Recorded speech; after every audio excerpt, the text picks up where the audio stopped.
Bon, tout d'abord, bonjour à tous. Alors, je voudrais saluer tous les invités qui sont effectivement à mes côtés et qui ont accepté de venir participer à cette table ronde sur la journée nationale du don d'organes. Beaucoup de familles en France refusent peut-être le don parce qu'ils ne savent pas quelle aurait pu être la décision de son vivant.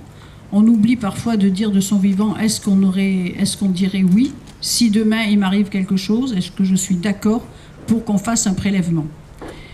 Aujourd'hui, effectivement, c'est toujours un moment, il y a deux possibilités de donner. Vous pouvez soit donner de votre vivant, ou donner, malheureusement, le don peut se faire dans un moment douloureux.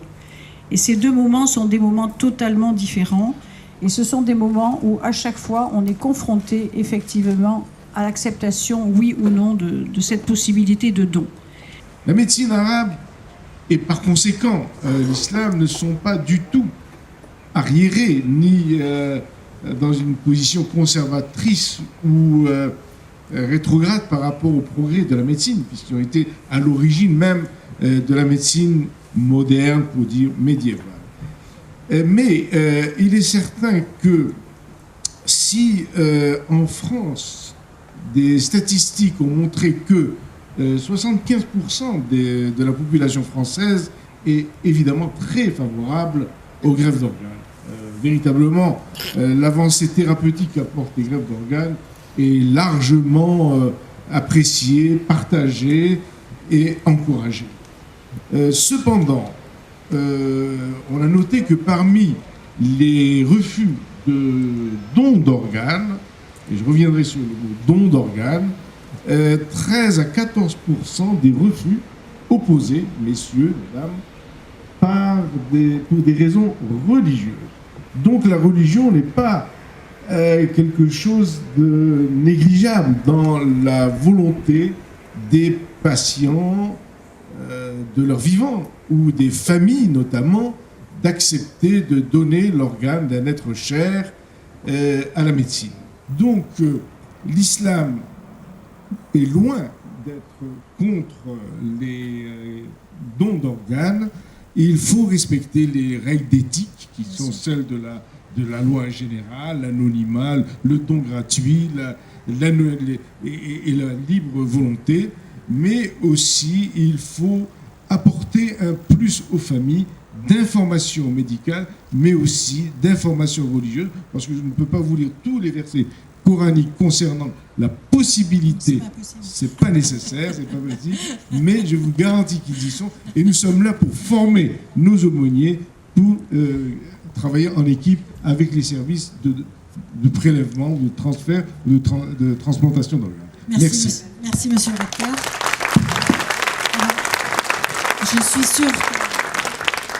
Je suis sûre que vous donnez là une permission importante. Effectivement, l'encadrement par les lois de bioéthique, par l'information, elle est importante.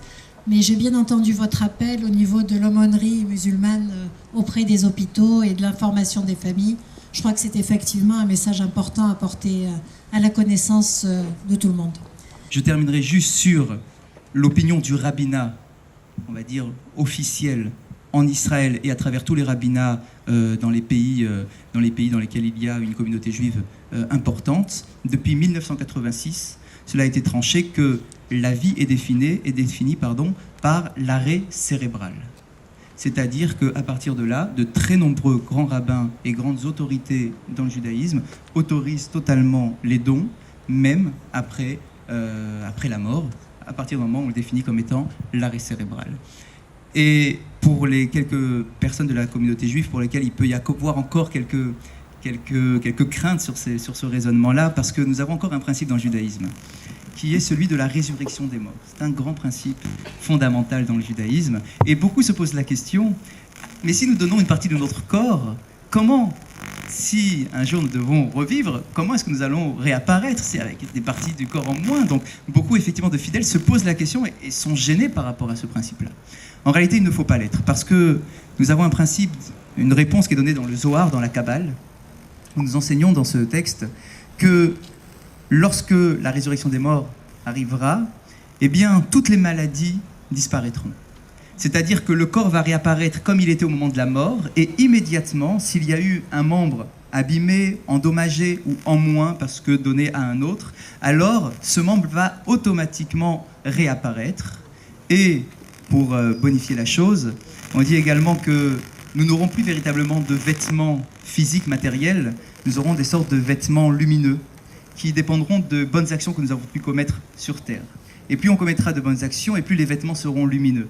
Et la bonne action de permettre à autrui de vivre et d'avoir une vie de quelques années supplémentaires permettront à ces personnes-là d'avoir des vêtements encore plus lumineux. Merci.